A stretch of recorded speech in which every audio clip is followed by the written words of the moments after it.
Bismillahirrahmanirrahim. Assalamu alaikum viewers. This is Aizwa Law Foundation channel. As you know, we are here to discuss a lecture from the subject Pakistan Penal Code 1860. We'll move towards our further lecture and we'll proceed from this section number 93 of Pakistan Penal Code. The title of that section is Communication Made in Good Faith. जो गुफ्तगू है communication वो की जाए good faith के लिए, नेक नियति के लिए, कि कौन सी कम्युनिकेशन गुड फेथ के लिए होती है. Now the definition of that section is no communication made in good faith is an offense by reason of any harm to the person to whom it is made for the benefit of that person. कि ऐसी communication जो कि good faith में की जाए वो offence नहीं होगी उस गुफ्तगू के करने की वजह से. अगर किसी बंदे को कोई हार्म पहुंचता है, ये हार्म है, ठीक है, हार्म पहुंचता है तो वो ऑफेंसिव नहीं समझाई जाएगी उस बंदे के लिए जिसके लिए वो की जाए और वो उसके फ़ायदे में हो उस पर्सन के लिए, ठीक है. यानी ऐसी कम्युनिकेशन ऑफेंस नहीं समझी जाएगी जो कि गुड फेथ में की जाए उस बंदे को सामने बिठा के या सिर्फ सामने उसको बोल दे कि आपको ये है, कुछ भी मतलब बात करे, और अगर उससे कोई हार्म बंदे को पहुंचता है तो वो कम्युनिकेशन ऑफेंसिव नहीं है according to section 93 of Pakistan penal code. Now the illustration of that section is A surgeon in good faith communicates to a patient his opinion that he cannot live. The patient dies in consequences of the shock. A has committed no offense though he knew it to be likely that the communication might cause the patient's death. A जो surgeon है, doctor है, ठीक है, surgeon, उसको पता है और वो गुड फेथ में उस पेशेंट से गुफ्तगू कर रहा है और उसको अपना ओपिनियन बता रहा है कि वो अब ज़िंदा नहीं रहेगा, और पेशेंट ये सुनते ही वहाँ पे ही मर जाता है, उसकी डेथ कॉज हो जाती है उसके मतलब सुनने के बाद उस शॉक के कॉन्सिक्वेंस में, ठीक है. तो ए ने जो है ना यहाँ पे ऑफेंस कमिट नहीं किया क्योंकि उसको पता था कि इस बंदे से ये कम्युनिकेशन करना ज़रूरी है और ये काज कर सकती है पेशेंट की डेथ. अब जैसे कोई कैंसर का मरीज़ हो, ठीक है, क्योंकि आजकल जानलेवा बीमारी ज़्यादा से ज़्यादा कैंसर ही समझी जा रही है, तो ऐसा मरीज़ हो और उसको वो बीमार हो, उसको पता ना हो कि मुझे कैंसर है, लेकिन कोई लाइट हार्टेड बंदे होते हैं जिनको अगर ये बताया जाए कि आपको कैंसर है और वो सुनते ही डाई कर जाए, तो ये कम्युनिकेशन उसने, डॉक्टर ने गुड फेथ में की. अगर वो बंदा मतलब सुनते ही इलाज से पहले ही मर गया तो डॉक्टर या सर्जन उसके लिए लायबल नहीं है उसकी डेथ के लिए, क्योंकि ये कम्युनिकेशन जो थी वो उसके गुड फेथ के लिए थी, ठीक है, गुड फेथ के लिए थी और उसके फ़ायदे के लिए थी कि उसको पता चले और वो ट्रीटमेंट कराए ताकि वो ठीक हो जाए. अगर उसकी मतलब कॉन्सिक्वेंस में उस शॉक में उसकी डेथ हो जाती है तो इसके लिए डॉक्टर लायबल नहीं है किसी भी पीनल पनिशमेंट वगैरह का, ठीक है. ये था सेक्शन 93. सेक्शन 93 यहाँ पे कंप्लीट हुआ. Now the section 94 of Pakistan penal code. The title of that section act to which a person compelled by threat. इसको आगे पढ़ने से पहले मेरी आपसे गुजारिश है कि आप मेरे चैनल को लाइक करें, शेयर करें और सब्सक्राइब करें, बाकी सब तक भी फैलाएं ताकि मेरे काम को अप्रिशिएट किया जाए और मुझे आपकी सपोर्ट मिल सके ताकि मैं और इस पे हार्ड वर्क करूं। ठीक है, ये ऐसा समझे आपका फीडबैक होगा मेरे लिए। So thank you so much. Do you like, share and subscribe my channel. So इसकी अब हम चलते हैं इस सेक्शन के ऊपर। सेक्शन 94 जो कह रहा था कि act to which a person is complete by threat. इसकी माना है कि ऐसा कोई काम जो कोई किसी बंदे से करवाया जाए कंपेल्ड यानी मजबूर करके। ठीक है, उस बंदे को मजबूर करके, उसको थ्रेट में रख के, धमकी दे के। ठीक है, इसके साथ थ्रेट कौन सा, धमकी दे के उससे कोई काम करवाया जाए। ठीक है, अब इसको देखते हैं सेक्शन की डेफिनेशन को। Except murder and offense against the state punishable with death. Nothing is an offense which is done by a person who is compelled to do it by threats which at the time of doing it reasonably cause the apprehension that instant death to that person will otherwise to be the consequences. अब इसको हम यहाँ तक समझते हैं क्योंकि इसकी definition और बड़ी हो जाएगी, तो यहाँ पे हम समझते हैं। एक्सेप्ट मर्डर,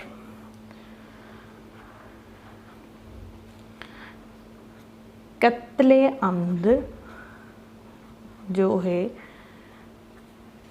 उसके अलावा। ठीक है, कत्ल के अलावा, कत्ल भी वो जो इंटेंशनल मर्डर है, कत्ले अम्द इंटेंशनल मर्डर। ठीक है, क्योंकि कत्ल तो कुछ भी हो सकते हैं ना, खता में भी हो सकते हैं, किसी दूसरे रीज़न से हो सकते हैं, बाय मिस्टेक भी हो सकते हैं। वो जब हम कत्ल के टॉपिक्स को डिस्कस करेंगे तब हमें पता चलेगा कि कत्ल कितने टाइम। लेकिन यहाँ पे जो मर्डर लिखा हुआ है ये है इंटेंशनल मर्डर। ठीक है, उसके अलावा एक्सेप्ट मर्डर, उसके अलावा, या फिर ऐसा ऑफेंस जो क्या हो, अगेंस्ट द स्टेट हो। ठीक है, अगेंस्ट द स्टेट मीन्स ऐसा अमल जिसको स्टेट, सारे अमल जो भी जराइम हैं वो स्टेट के अगेंस्ट ही होते हैं, लेकिन कुछ हाई फ्रिक्वेंसी के हिसाब से होते हैं, जैसे हाई ट्रीजन है या फिर हाईजैकिंग है, वेजिंग वार है। ये जो ऑफेंस है ना, ये पनिशेबल हैं गवर्नमेंट से या स्टेट से डेथ के, क्योंकि इनकी पनिशमेंट क्या है, सीधा सीधा डेथ, और कुछ भी नहीं, क्योंकि ये अगेंस्ट हैं स्टेट के। ठीक है, वो इनके अलावा वो एक्ट ऑफेंस नहीं कहलाएंगे जो कि किए जाएं किसी पर्सन के हाथ से जिसको कंपेल्ड यानी मजबूर किया जाए उनको करने के लिए, और वो मजबूरी क्या हो, उनको धमकी दी जाए। ठीक है, कि जब वो काम वो कर रहे हैं उनके पास जो है ना एक रीजनेबली काज हो, एक वजह हो जो कि जाहिर करे उनकी इंस्टेंट डेथ को। मीन्स इंस्टेंट डेथ, जैसे ही अगर ये काम नहीं किया तो आपको फ़ौरन ही उसके बाद ही मारा जाएगा, यानी डेथ आपकी कॉज की जाएगी उस पर्सन की जिसको कहा गया है कि ये काम करो। ठीक है, अगर उसने ये काम नहीं किया उसको फ़ौरन ही मारने की धमकी दी जाए। ठीक है, उसकी डेथ को मुर्तकब किया जाए अगर उसने वैसा काम नहीं किया तो। यहाँ तक ये क्लियर है? होप सो अब इसके प्रोविज़ो को देखते हैं। Provided the person doing that act did not of his own accord or from a reasonable apprehension of harm to himself short of instant death place himself in the situation by which he became subject to the such constraint. But इसमें शर्त ये है कि वो जो बंदा है वो उस काम ना करने की वजह से उसने अपनी मर्ज़ी से नहीं गया हो, या उसने कोई अपनी वजह से जो है ना वहाँ पे किसी शिरकत नहीं की कि इसको हम पहुँचाया जाए, कौन सा हार्म, इंस्टेंट डेथ वाला, उसमें उसकी मर्जी ना हो, वो मीन्स कंपेल्ड हो। ऐसा नहीं है कि मतलब उसको थोड़ा भी थ्रेट हुआ और उसने मतलब इतना बड़ा काम करना नहीं चाहिए था डेथ के अलावा, लेकिन उसने कर दिया, ऐसा ना हो। ठीक है, उस जगह पे जहाँ उसने उस सिचुएशन में खुद को डाला है, ठीक है, उसमें उस बंदे की अपनी विल शामिल ना हो, उसकी मर्ज़ी ना हो और वो खुद उसके करने के मतलब वजह ना हो, ठीक है, तब, और उसको लाहक हो कौन सा खतरा, इंस्टेंट डेथ का। ठीक है, अब इसकी इलिस्ट्रेशन एक्सप्लेनेशन फर्दर भी दी गई है, उसको भी देखते हैं। एक्सप्लेनेशन 1 है, a person who of his own accord or by reason of a threat of being beaten join a gang of the decades, knowing their character is not entitled to the benefit of his exception on the ground of his having been compelled by his associates to do anything that is an offense by law। कि एक person है जो कि खुद की मर्ज़ी से या किसी वजह से जिसको धमकी दी जाए कि हम तुम्हें मारेंगे, या फिर वो मारने के डर से ज्वाइन कर लेता है किसी गैंग को। वो कौन है, डकैत हैं, और उसको पता है इनका कैरेक्टर वगैरह, जो कि इंटाइटल्ड नहीं है कि उसको बेनिफिट दे इस एक्सेप्शन का इन ग्राउंड्स पे, और उसको ना ही मजबूर किया जाए कि वो उनको ज्वाइन करे किसी काम को करने के लिए जो कि ऑफेंस है अकॉर्डिंग टू लॉ। यानी एक बंदा खड़ा है, ठीक है, उसने ना देखा ना सुना ना जाना, बस ये ही देखा कि एक डकैत का गैंग है, ठीक है, ये ए है, बी है, सी है, डी है, अब दूर खड़ा जी है, ठीक है, ये कौन है, डकैत है।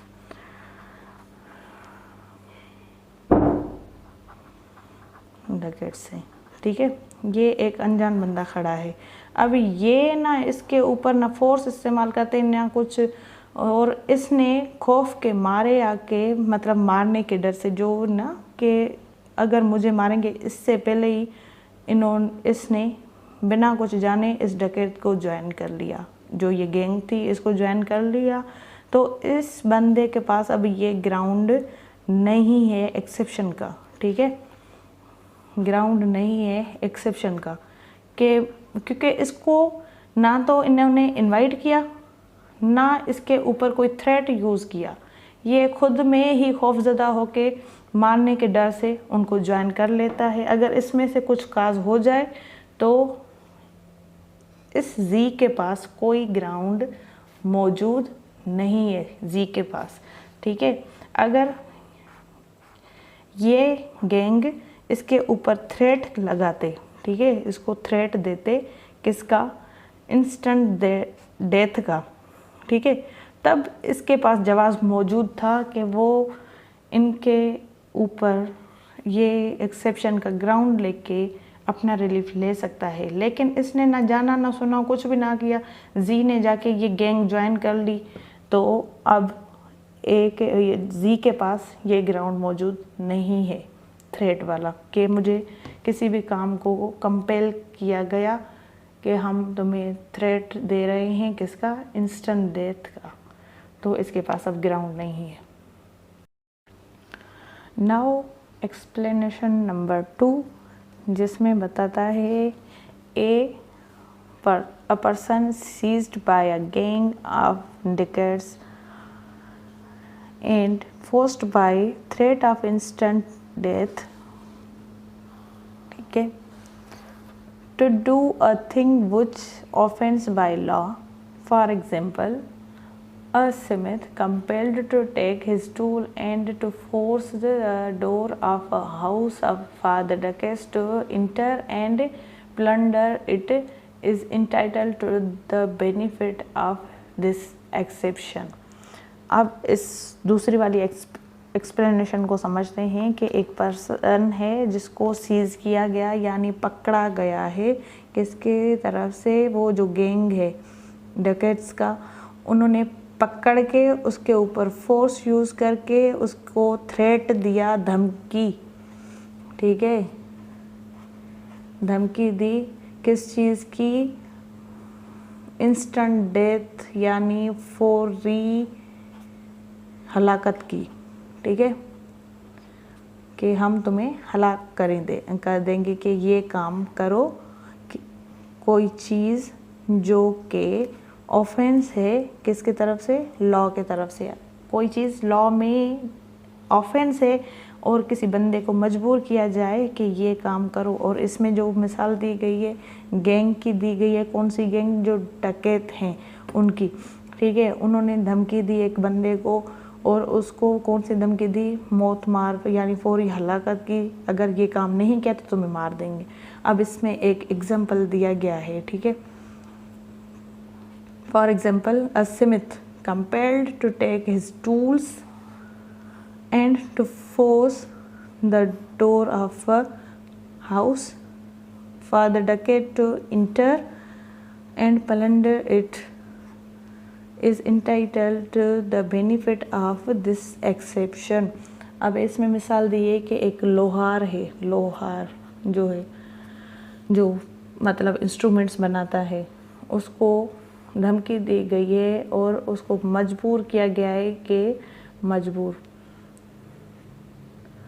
कि अपने सामान वगैरह उठाओ और चलो हमारे साथ, जिसके ऊपर फोर्स यूज़ करेंगे ताकि हमें दरवाज़ा तोड़ के दे किसी घर का, जो कि धमकी किसने दी, डकैत ने, ताकि वो डकैत उस घर में इंटर हो जाएं, दाखिल हो जाएं और वहाँ पे अपना जो काम वगैरह है उसका सरअंजाम दें। तो इसीलिए जो स्मिथ है, ये जो लोहार है, इस सेक्शन 94 का भरपूर फ़ायदा उठा सकता है, उसके पास ये एक्सेप्शन मौजूद है, ठीक है, वो हकदार है इस एक्सेप्शन को यूज़ करते हुए, जो सेक्शन 94 में बताई गई है कि किसी को मजबूर करके और उसको मौत मार धमकी देके आप कोई भी काम करवा सकते हैं, मतलब जो वो काम जो अगेंस्ट द लॉ है और लॉ ने उसको ऑफेंस करार दिया है सिवाय मर्डर के, और वो ऑफेंसेस जो हीनियस तरीके से हैं या मेजर हैं, जिनकी सज़ा मौत है और वो अगेंस्ट हों स्टेट के, ना कि किसी पर्टिकुलर इंडिविजुअल के, ठीक है, तो वो इस 94 सेक्शन में आते हैं, ठीक है। Now section 95 of Pakistan penal code 1860, the title of that section is act causing slight harm. हल्का हार्म काज करें या खफीफ भी इसमें हम बोल सकते हैं, जो माइनर नोयत का हो, ठीक है, खफीफ, हल्का सा हार्म किसी बंदे को काज किया जाए, ऐसा एक्ट जो कि काज करे स्लाइट हार्म, खफीफ या सिर्फ उसको हम बोल सकते हैं हल्का, जो मतलब इतना ऑर्डिनरी को उसमें ज़्यादा बड़ा नहीं है, ठीक है। तो इसकी डेफिनेशन को हम देखते हैं, nothing is an offence by reason that it cause, that it is intended to cause, और that it is known to be likely to cause any harm if that harm is so slight that no person of ordinary sense tempered would complain to such harm। कि ऐसा काम या ऐसा act offence नहीं है किसी वजह से जो कि काज किया जाए, या फिर किसी का इंटेंशन हो काज करने की, या फिर उसको पता हो कि इससे स्लाइटली हार्म काज हो सकता है, और वो हार्म जो होए वो बहुत ही हल्की नौयत का है यानी खफीफ है, तो उसको मतलब इतना ज़्यादा कॉज नहीं हुई है हार्म, तो उसकी कंप्लेन इस सेक्शन के अंडर नहीं आती। मतलब उसको ऐसे ही समझें कि उसकी मतलब कंप्लेन नहीं दी जा सकती, यानी उसके ऊपर इल्ज़ाम नहीं लगाया जा सकता। इसके अकॉर्डिंग सेक्शन 95 में अगर कोई भी हल्का हार्म काज होता है तो उसकी कंप्लेन नहीं दी जाएगी। ठीक है, अब most important part of the general exception of Pakistan penal code chapter number 4, जिसका ये पार्ट जो है ना बहुत ज़्यादा क्रूशल है, इम्पोर्टेंट है, इसको हमने अच्छे से समझना है, जो कि रिलेट करता है प्राइवेट डिफेंस में। ठीक है, जो हक बताता है प्राइवेट डिफेंस का एज अ जनरल एक्सेप्शन में आता है, जो कि स्टार्ट होता है सेक्शन 96 to 106। ठीक है, यानी 10 सेक्शन ये हमारे बहुत ज़्यादा इम्पोर्टेंट हैं, जो कि राइट टू प्राइवेट डिफेंस देते हैं।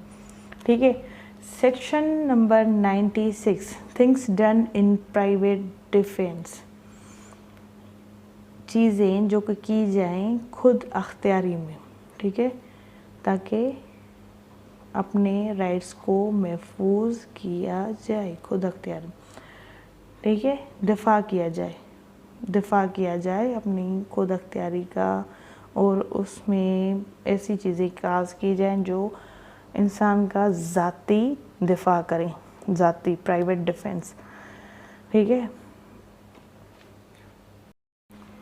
खुद अख्तियारी के लिए जो भी काम किए जाएं उनके लिए हम देखते हैं जो चीज़ें आती हैं सेक्शन 96 में। ये इसका टाइटल था।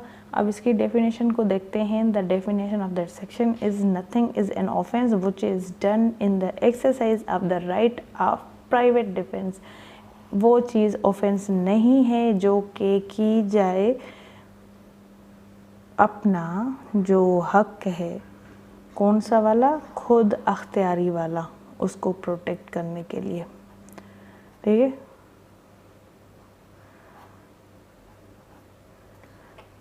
ये सिंधी में मैंने लिख दिया, चलो ठीक है।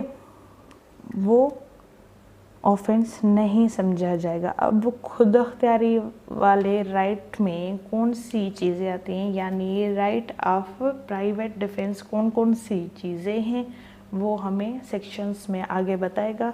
Now the section number 97 of Pakistan penal code, right of private defence of the body and the property. जो खुद अख्तियारी का राइट है किसी भी बंदे की बॉडी का और उसकी प्रॉपर्टी का। Now the definition of that section, every person has a right, हर बंदे को हक हासिल है, subject to the restriction contain in section 99 to defend, जो कि ममनू है या फिर जिन पे पाबंदी लगाई जा रही है, जो कि सेक्शन 99 में बताया गया है एज अ डिफेंड। उनके खिलाफ लड़ा जा सकता है अपने राइट को प्रोटेक्ट करने के लिए। ठीक है, फर्स्ट चीज़ है इसमें, his own body and the body of any person against any offence affecting the human body. उस बंदे की खुद की बॉडी हो, यानी उसको खुद को हार्म पहुंचने का खतरा हो। ठीक है, उसकी खुद की बॉडी हो या फिर ऐसे बंदे की बॉडी हो इस जिसके अगेंस्ट ऑफेंस हो रहा हो और उसका अफेक्ट जो है वो किसी ह्यूमन बॉडी को हो रहा हो, यानी बंदे की खुद की बॉडी हो, मतलब उसको कोई हार्म पहुँचे, या फिर ऐसा बंदा हो जिसके मतलब अगर कोई खतरा हो जिसका असर किसी इंसानी जान पे हो। ठीक है, फर्स्ट इसकी ये बता रहा है कि इंसान खुद हो या कोई दूसरा बंदा हो और ऑफेंस जो काज हो उसका इफेक्ट ह्यूमन बॉडी हो, इंसानी जिस्म। ठीक है,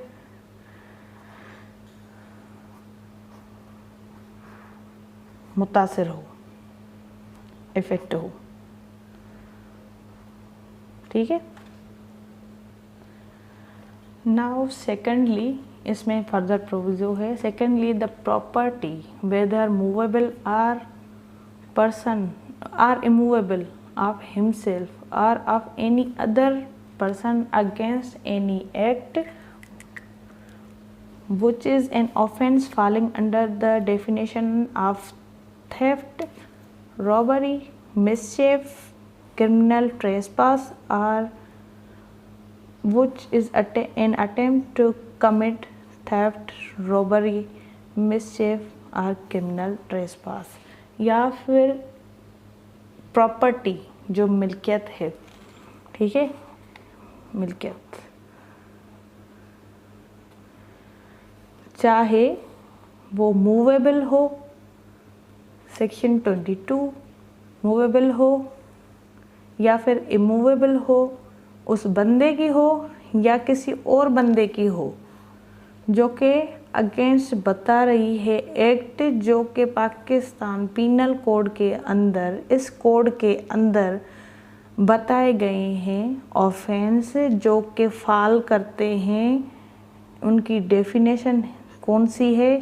थेफ्ट है, चोरी, रॉबरी है, ठीक है, मिसचेफ है, क्रिमिनल ट्रेसपास है, या फिर इन चीज़ों की जो चोरी है, रॉबरी है, मिसचेफ है, क्रिमिनल ट्रेसपास है, उनकी कोशिश की जाए कमिट करने की, ठीक है, तो भी उस बंदे का राइट बन जाता है राइट ऑफ प्राइवेट डिफेंस, ठीक है। ये था section 97। Section 98 right of private defence against the act of a person unsound mind. Right of private defence मौजूद है जो कि एक बंदा एक्ट करे, वो कौन सा हो? अनसाउंड माइंड हो, ठीक है, अनसाउंड माइंड। उसके एक्ट्स के हिसाब से बंदे के पास प्राइवेट डिफेंस मौजूद है।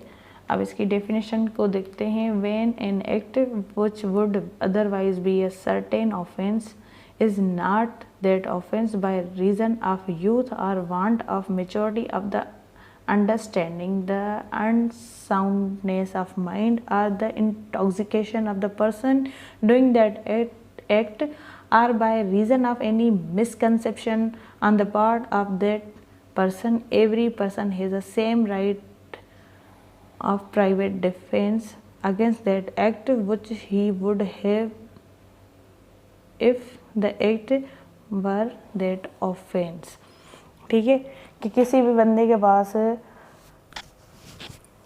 राइट ऑफ प्राइवेट डिफेंस मौजूद है उस बंदे के एक्ट से जो कि, ठीक है, किसी रीज़न के हिसाब से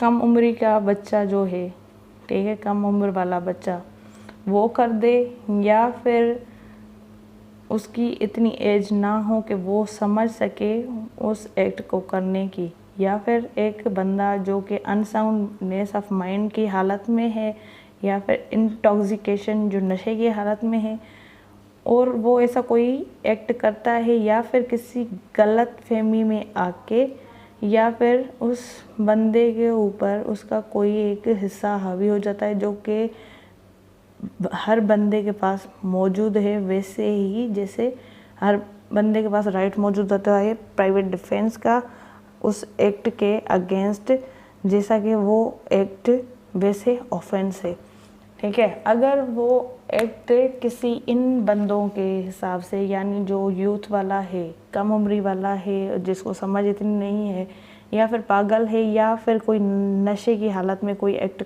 कमिट करता है, तो उसके पास भी वैसे वाला ही डिफेंस मौजूद है जैसे उसके पास किसी और पर्सन, जो मैंने पहले 97 में बताया कि अगर कोई किसी बंदे की प्रॉपर्टी को या उसकी बॉडी को नुकसान पहुंचाता है तो उसके पास प्राइवेट डिफेंस है, तो इन बंदों के हिसाब से भी उसके पास वैसे वाला ही प्राइवेट डिफेंस अवेलेबल है अकॉर्डिंग टू दिस कोड। वैसे वो एक्ट क्या है? ऑफेंस है। लेकिन अगर उस बंदे को इन बंदों से खतरा है तो उसके पास प्राइवेट डिफेंस मौजूद है। ठीक है। Now the illustrations, first illustration A, Z under the influence of the madness attempt to kill A. Z is guilty of no offense, but A has the same right of private defense which he would have if Z were sane. ठीक है, Z जो है वो के किसी मतलब ज़ोर दबाव के हिसाब से, पागलपन के हिसाब से अटेम्प्ट करता है ए की डेथ काज करने की कोशिश करता है, की नहीं है लेकिन कोशिश कर रहा है उसको मारना। तो जी जो है यहाँ पे गिल्टी नहीं है, बट ए के पास वैसे ही सेम प्राइवेट डिफेंस का राइट अवेलेबल है, उसका हक बनता है, जो कि वैसे ही समझा जाएगा जैसे जी के पास मौजूद होता अगर वो सही होता, ठीक है, सेन होता, उसको समझ होती, यानी वो जान पाता, तो उसके पास भी वैसे ही मौजूद होता, वैसे ही ए के पास मौजूद है अगर जी उसके ऊपर अपनी मैडनेस के इन्फ्लुएंस में आके उसको अटेम्प्ट कर रहा है किल। तो ठीक है, नाउ द सेकंड डेफिनेशन जो बी है, A enters by night a house which he is legally entitled to enter, Z in good faith taking A for a housebreaker attacks A. Here Z by attacking A under this misconception commits no offense, but A has the same right of private defense against Z which he would have if Z were not acting under the misconception. ए जो कि रात को घुस रहा था किसी घर में, ठीक है, जिसका वो लीगली इंटाइटल्ड है यानी कानूनी तरीके से हकदार है, ठीक है, इंटाइटल्ड की माना है हकदार, कानूनी उसका हक बनता है उस घर में जाने का, लेकिन वो इंटर हो रहा है। तो जी ने क्या किया, गुड फेथ में आके, उसको मतलब पता नहीं था कि ये इस घर का लीगली इंटाइटल्ड है, तभी वो जा रहा है, उसको पता नहीं था, लेकिन जी ने गुड फेथ में आके ए को जो है ना हाउस ब्रेकर समझ के उसके ऊपर, ए के ऊपर अटैक किया, ठीक है, ए के ऊपर अटैक किया। यहाँ जी के ऊपर अटैक किया ए ने उस गलत फहमी के नतीजे में जो उसने कमिट की, जो कि ऑफेंस नहीं है, बट जो ए है उसके पास वैसे ही सीधा ही बात है कि जैसे ए के पास राइट ऑफ प्राइवेट डिफेंस है, वैसे ही जैसे जी के पास मौजूद है अगेंस्ट जी, ठीक है, इसमें यही बता रहा है। और उसमें ये भी बता रहा है कि जो कि हो सकता है अगर जी ने एक्ट नहीं किया होता मिसकंसेप्शन की नतीजे में तब, ठीक है। तो ये था सेक्शन 98 के अगर मिसकंसेप्शन के नतीजे में या जो रीज़न ऑफ यंग है, जिसको इतनी समझ नहीं है, मैच्योरिटी की एज तक नहीं पहुंचा और उतनी समझ भी नहीं है, या फिर इंसेन है, इंटॉक्सिकेशन पर्सन है जो कि ये कमिट करते हैं, तो उनका एक दूसरे के अगेंस्ट राइट टू डिफेंस है। अगर कोई अटैक करता है तो दूसरे के पास राइट टू डिफेंस है, अगर उसके नतीजे में वो भी हमला करता है तो उसके पास भी राइट ऑफ प्राइवेट डिफेंस है। तो ये था section 98 of Pakistan penal code. So हमने आज पढ़े सेक्शन 93 से 98 तक। आज के लिए इतना काफ़ी। अपनी दुआओं में मुझे याद रखें। Thank you so much. Allah आपका हामी और नासिर। अपनी दुआओं में मुझे याद रखें और मेरे चैनल को लाइक, शेयर और सब्सक्राइब करें।